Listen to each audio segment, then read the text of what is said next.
theorists and cosmology. Alex was a member of both of the teams that used observations of supernovae to discover the accelerating expansion of the universe, which is one of the things we'll be talking about today. That was honored with the 2011 Nobel Prize in Physics to the team leaders.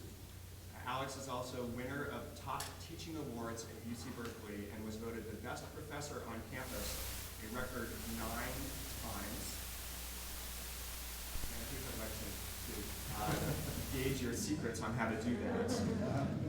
And he was also selected as the National Professor of the Year in 2006. So it's a privilege to welcome you here today, Alex. Thank you, Robert.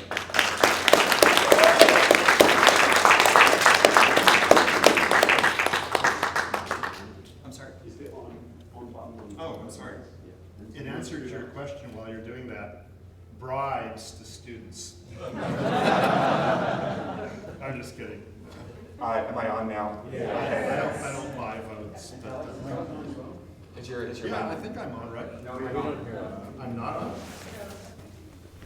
Really?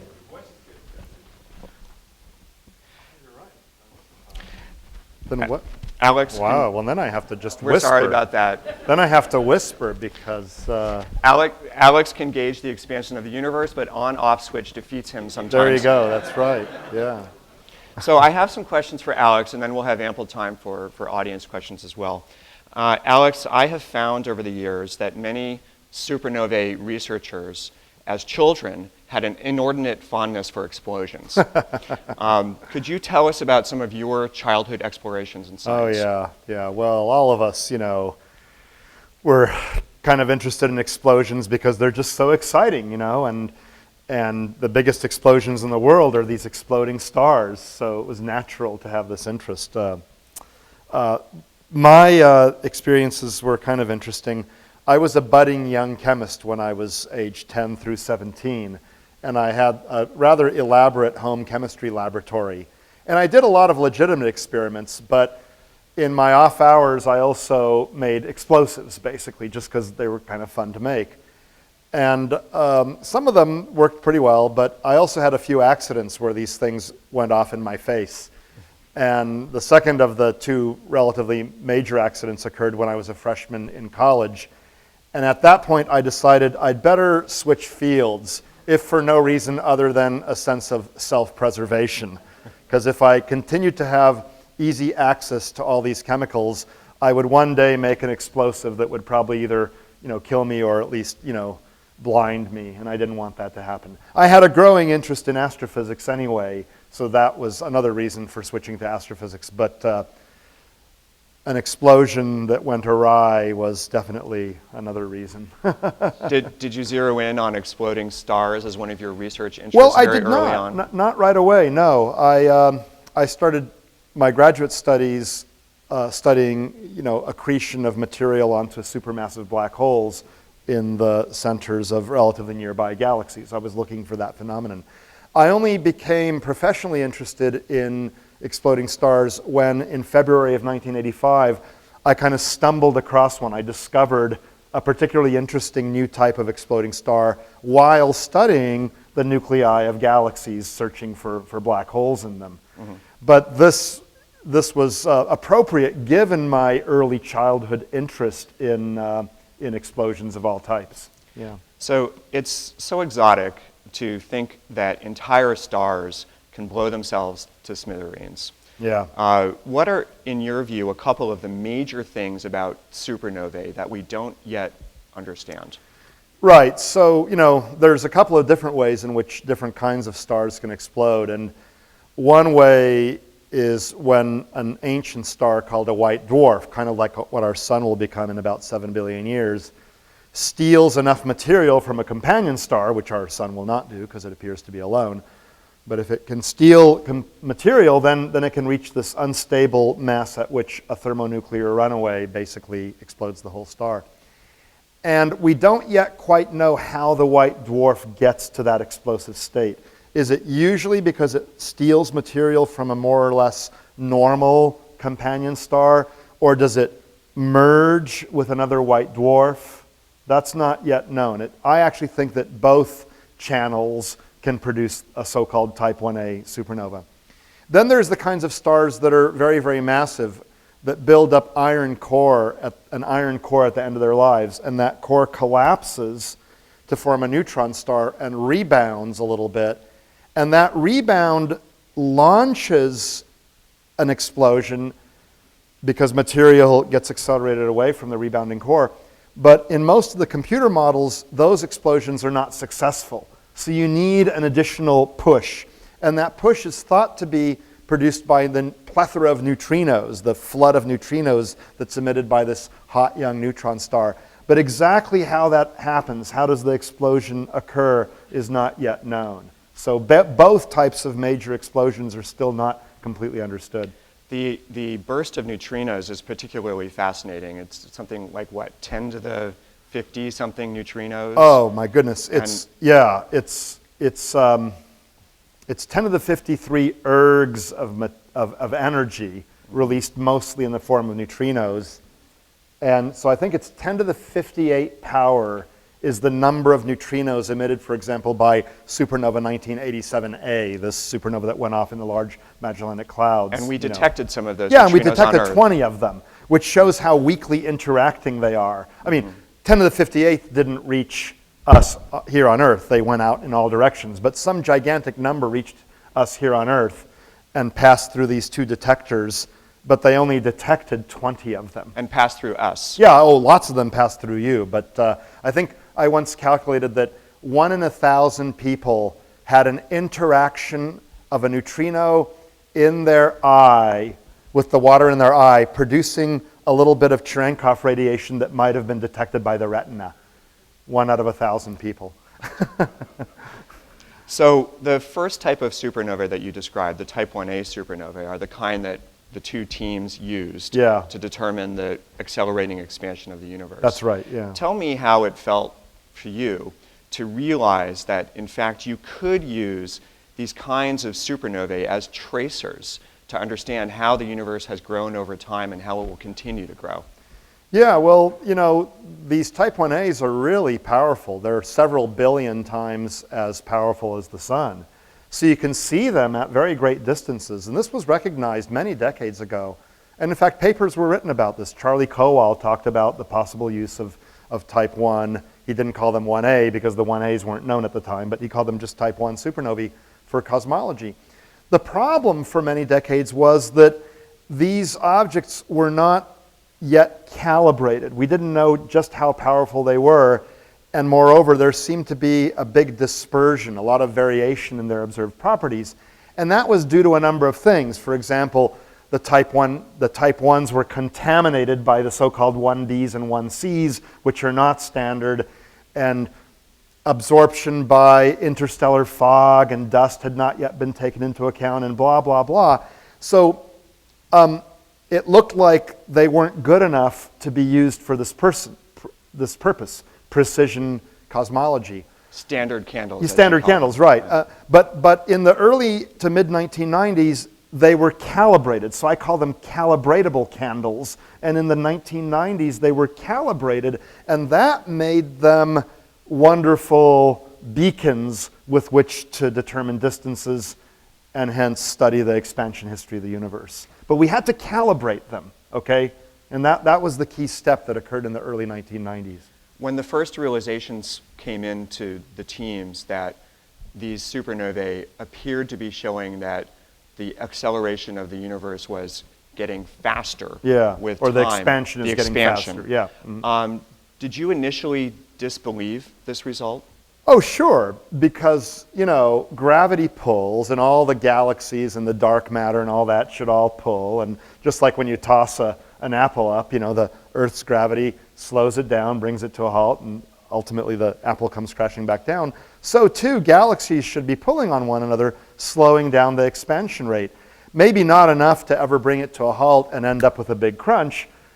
Maybe, you know, instead we could expand forever, but we would still be doing so at a progressively slower rate. Mm-hmm. So to see the data that my postdoc, Adam Rees, now a Nobel laureate, you know, showed me those days in early to mid-December of 1997, just blew me away. I thought, you know, what did you do wrong, Adam? Go and make the measurements more carefully, and this result will go away. But it didn't go away. And then other team members, did the measurements and did the analysis, and the results simply didn't go away. And we did all the checks and balances, and finally, by February of '98, we felt really confident in this result, and I was actually privileged to be able to announce it at a meeting in Los Angeles. Yeah. And it's just the strangest thing. It's weird. You're telling me. Beyond the imaginings of hazard most science fiction authors. Yeah. Have you yet wrapped your head around what this means for the cosmos in which we live? Not entirely. We still don't even know what's causing this. The main bets are on this stuff called dark energy, which kind of has a repulsive effect. But it's still also possible that Einstein's general theory of relativity is simply not correct on very large scales, okay? If it is, however, dark energy, and if that dark energy is the cosmological constant, that is a property of space, that to me adds evidence that we live in one of a multitude of universes, because there's no reason it had to have that particular number, and had it been some much bigger quantity, then galaxies and stars wouldn't even exist, So it had to be a relatively small number for us to even be here. And I think that's just one of the many numbers that appears to be randomly selected, yet is ultimately good for existence. And the only way I can completely understand that is if there's a multitude of universes and we live in one of the rare good ones. But no, I have not wrapped my head around it, completely. Is there a possibility, as was the case with the faster than light neutrinos, that it's simply a mistake of some kind? Right, so that's always a possibility. I think we now have enough measurements of the acceleration and its consequences that result is probably right. In other words, don't even count on the supernovae anymore. Forget about them. Suppose that technique is flawed in some way. There are a number of other measurements that are of an independent nature that seem to suggest that the universe is accelerating. So that might be wrong, but I don't think so. The interpretation that it's dark energy may well be wrong. Like I said, it could be a failure of general relativity. Or maybe we're just approaching the problem in a completely incorrect way. And so I said in the previous panel that I sometimes wake up screaming in the middle of the night thinking that dark matter and dark energy are the 21st century counterparts of Ptolemaic epicycles. They worked really well, but they were wrong. So maybe dark energy and dark matter are just completely wrong. Are you being overly dramatic about the screaming at night thing? A little bit, but you'll have to ask my wife. Okay, so. All right. Is she here, by the way? She is, but not, I think, here in this room. So. You did participate in a panel this morning about the next big science revolution. Right. Yeah. What do you see as the major frontiers in the next few decades in using these exotic phenomena, supernovae, gamma ray bursts, supermassive black holes, to shed light on the most extreme properties of the universe? Right. So one question, of course, is what is causing this acceleration, and also make sure that it really is happening. I think we're safe that it really is happening, but we still want to have additional evidence. But assuming that's correct, why is it happening? And so we're continuing to use supernovae to try to more accurately trace the expansion history of the universe, because depending on what this dark energy is, you'll have different histories for the expansion. So by making measurements of exactly how the universe has been expanding, we can set observational constraints on what this stuff might be. And using gamma ray bursts might be a technique as well, although that's still, they still need to be calibrated better. But the more techniques, the better, okay? Because again, the more important the result you have is in science, the more important it is to independently verify it and find independent means with which to make measurements of the effect so as to set constraints on it. And then other extreme things, just to touch on the other half of your question. I mean, there are all sorts of extreme environments in space that astronomers can study that typical physicists in their laboratories here on Earth cannot. And so black holes are a great example, where matter is compressed to such a small volume, to such a high density that the local gravity prevents anything from escaping. So not even light can escape. We don't know yet of a way to make black holes in laboratories, at least not easily. Maybe the Large Hadron Collider will make microscopic ones for a split second of time, but to have one that's just sitting in your lab for hours and hours, we don't know how to do that, and it would probably be dangerous to do so. But if we find them out there somewhere, we can study their properties and the properties of material swirling around them, and thus, in a sense, have at our disposal a laboratory with which to study physics in its most extreme environments. Okay. I have one more question for Alex, and then I'll open it up to the audience. Yeah.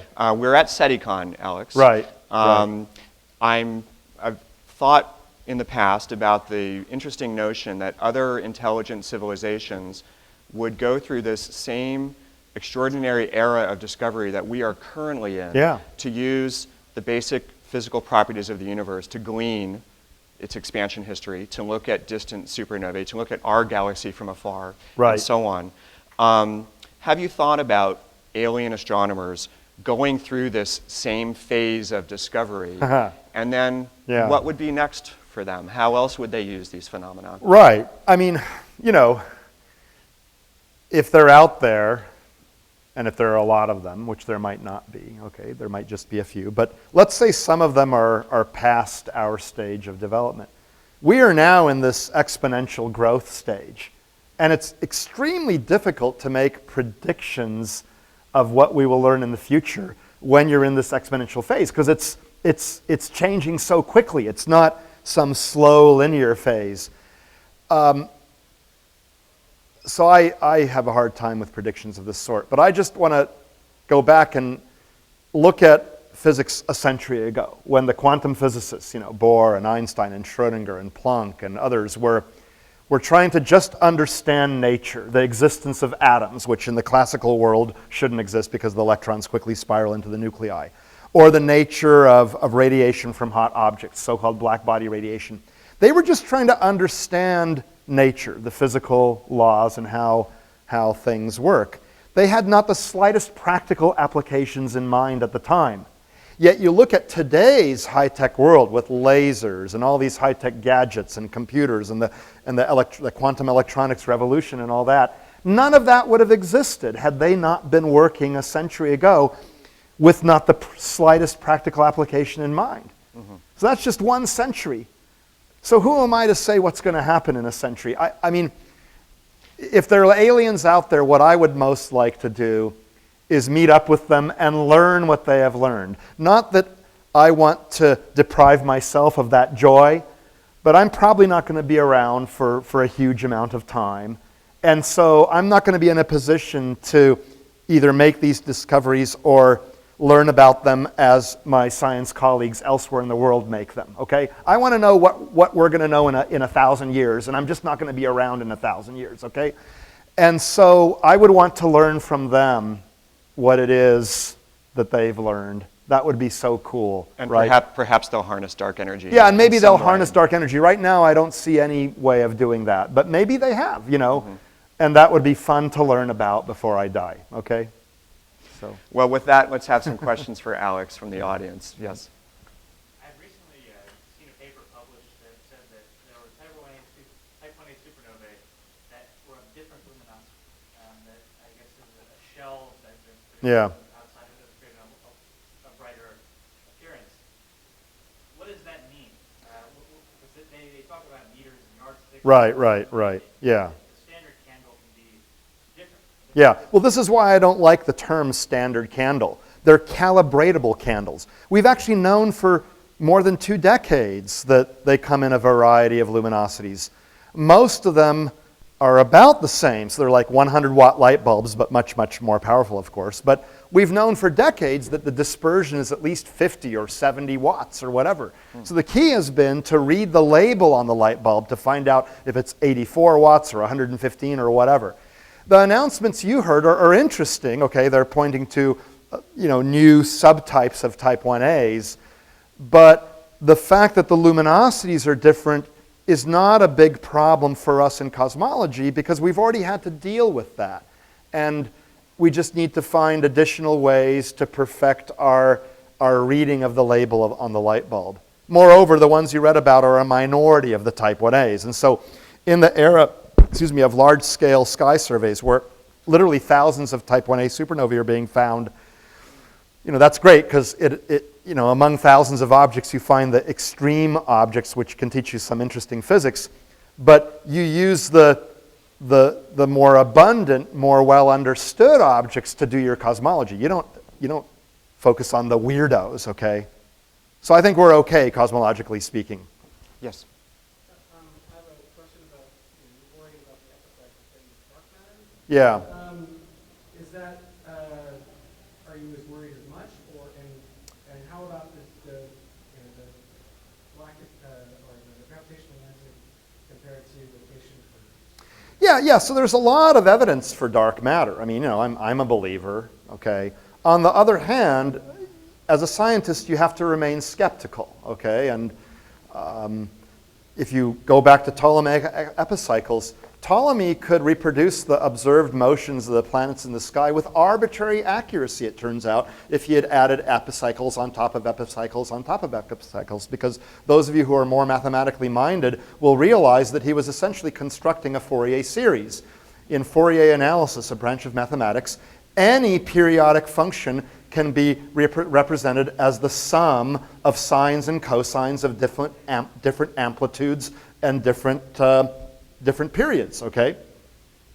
But epicycles were wrong, okay? So, we have all this evidence for dark matter, but really what it is evidence for gravity not acting in ways that we would expect given the amount of visible stuff, okay? So people say, okay, well, there's invisible stuff that's making gravity act in this way. Fine. But what if actually it's a problem with gravity rather than a bunch of invisible stuff, right? That would be then, not dark matter, but rather a modification of general relativity. And there are people who have proposed this, and some of their proposals can be shot down. But I sometimes get the feeling that dark matter theorists are not paying enough attention to modifications to general relativity that might offer an equally good explanation for these observed phenomena. That might offer. I'm not saying they do. I'm still with the dark matter camp. But I just feel sometimes that not enough attention is being paid to possibly acceptable alternatives. Yes. Okay. On the face of it, dark energy seems to violate the conservation of energy. Yeah. About things going faster and faster with no apparent upper limit.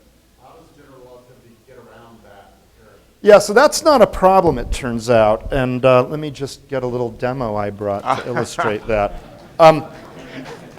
It turns out that superluminal, that is faster than light expansion of space, is not a problem. Because in special relativity, what's forbidden is the superluminal motion of a particle through a pre-existing space. Mm-hmm. That's what Einstein's E equals mc squared does not allow, because it would require an infinite or a more than infinite, whatever that means, amount of energy. Okay, let's just call it infinite, okay? But superluminal expansion of space is okay. It can go zoom like that. And it's because every centimeter becomes 2, and then those 2 become 4, and so on. And it happens at the local level. Space can stretch at the local level, but cumulatively, if you add up a huge amount of space, the expansion ends up being faster than light. And if you just imagine, 2 ping pong balls that were initially more than 300,000 kilometers from each other, and then you let every centimeter turn into 2 in 1 second, then in 1 second, these 2 ping pong balls will be more than 600,000 kilometers from one another, and so they will have moved more than 300,000 kilometers in 1 second. But that's because of the stretching of space. That's not because of the motion of these ping pong balls or galaxies through space. So that's not a problem. Yeah. I think there was one over here. Yes. I'm just wondering which of the proposed alternatives to general relativity are your favorites? There are a lot, and they're very a lot from each other. And some are just Yeah, so, Mordecai Milgrom in Israel has a thing called MOND, which is a modified Newtonian gravity. That's what MOND stands for, modified Newtonian dynamics. Dynamics, yeah. And he tries to explain away dark matter. And from my understanding of it, he has this tunable parameter that he has to sort of tune a little bit if he's trying to explain rotation curves of spiral galaxies, or the massive halos of elliptical galaxies, or clusters of galaxies. So, you know, he might be right, but if there's this arbitrary tunable parameter, that makes me worry a little bit, okay? And so I haven't studied MOND in detail, but it's, you know, I think it's not clearly the answer. It might be the answer. There's another guy called Moffat in Canada who has an interesting idea. I forgot his first name right now. Moffat. Anyway, he has an idea for what dark matter might be as a modification to gravity rather than as a new substance. You know, I'm not a theorist.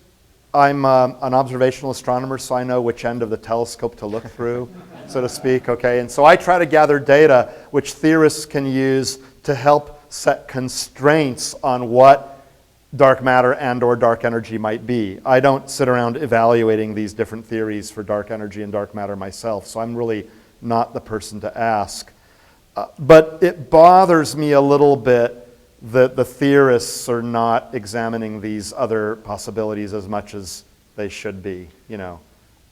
But I don't have any favorites right now, and I'm still, as I said, I'm still in the dark matter and dark energy camp, but I do think other ideas deserve exploration as well. And it's a little bit like string theory right now, right? As a theory of everything, there's this huge bandwagon. There are thousands of physicists working on string theory. And it may end up being right, although right now there are thousands of variations of string theory and they're not testable. So how will we ever know which one, if any, is right? But there's a little bit too much attention on just string theory, and there are some books on this subject. You know, one of them is, you know, The Trouble with Physics by Lee Smolin at the Perimeter Institute in Waterloo. Another one is Not Even Right by a guy called Voigt at Columbia University. And what their point is that physicists should also examine other possibilities for theories of everything. And there's, you know, much of the funding and much of the attention is now showered upon string theory. But that doesn't mean there aren't interesting alternatives out there. I think the fellow Moffat from Canada that you referred to, Yeah. he's proposing a new sea of particles called the Moffat field. Yeah. Oh, my goodness. Oh, good one. Good one. Yeah. We need to wrap up for lunch. Yeah. I think we can see why Alex has won Professor of the Year so many times. Let's thank him for his time today. Thank you. Thank you. Thank you, Alex.